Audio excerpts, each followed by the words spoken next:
Well, there are warnings New Zealanders must take seriously a downgrade in the outlook for our credit rating. Analysts at interest.co.nz say if we don't, we risk tumbling into the same debt morass as Iceland. International ratings agency Fitch has dropped their ratings outlook for New Zealand from stable to negative. It's a warning that unless we start saving more and borrowing less, we could lose our AA+ credit rating, which would then drive up the cost of our borrowing. Fitch points in particular to the low rate of savings by Kiwi households. The Prime Minister says he doubts the Fitch move will have any great impact on our ability to borrow, as it's not consistent with the current ratings of the two big agencies, Standard & Poor's and Moody's. Well, joining me now is Bernard Hickey, Managing Editor of interest.co.nz. So is John Key being realistic? I mean, how much does this move by Fitch matter?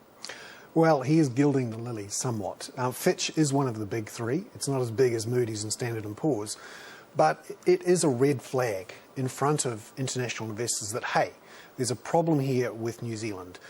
Remember too that Standard & Poor's and Moody's have been somewhat discredited by the subprime crisis. They gave AAA ratings to all those subprime bonds. Fitch wasn't quite so damaged by that. So you're saying we should trust them more? Well, we should watch what they're saying closely, because all we need is for international investors to understand the problems we have with our foreign debt and our current account deficit, to actually pull the plug on us, to say, OK, we're not going to lend to these guys any more cheaply. We're going to push up their interest rates and we're going to push down their currency. This is the sort of problem we face. Our current account deficit is very high, and a lot of people say it's not a problem until it's a problem, when everyone notices it. And this is the danger. This red flag could be the thing that forces foreign investors to notice New Zealand's frailties. Why is the situation suddenly so bad? Well, it's been getting bad for the last 3 to 4 years as we've borrowed heavily to pump money into the property market. But in the last year, it's actually gotten a lot worse because our economy has managed to skate through this crisis without too much drama. We've still got unemployment below 6%. And we've seen our housing market perk up again in the last couple of months. We are borrowing again from the banks.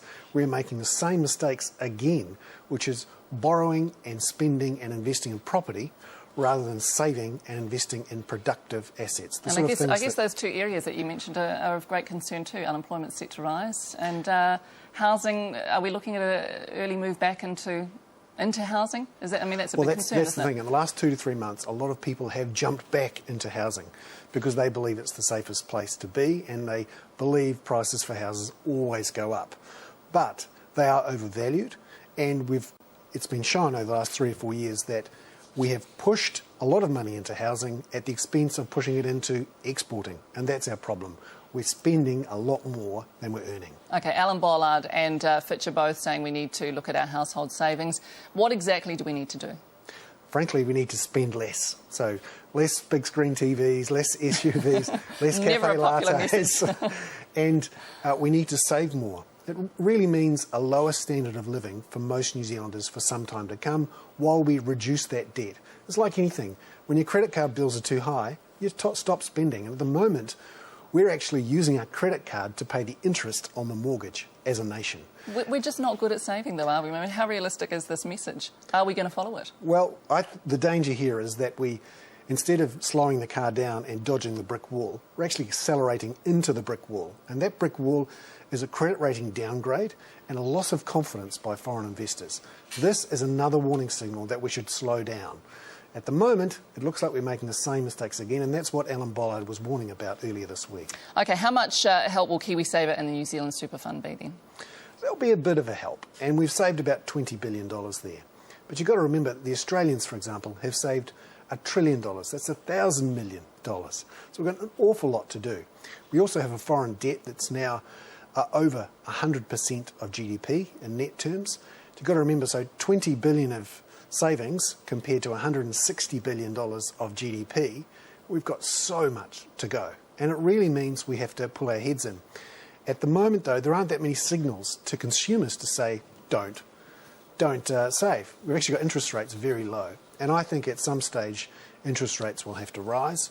And this great property bubble, which looks like it's being pumped up again, will have to deflate, either in a hurry or slowly. OK, we have to wrap, but very quickly, what's on the financial horizon? What's happening this weekend? Well, we've got to watch out in the States. There's the risk that America's biggest small business bank, a company called CIT, might go into bankruptcy. That's difficult. And we've also got to watch what's coming out of China with this Rio Tinto crisis. Big problem for Australia. They're our largest trading partner. And it looks like Australia and China have fallen out badly over this iron ore. All right, we'll have to leave it there, but thanks so much. Bernard Hickey of interest.co.nz.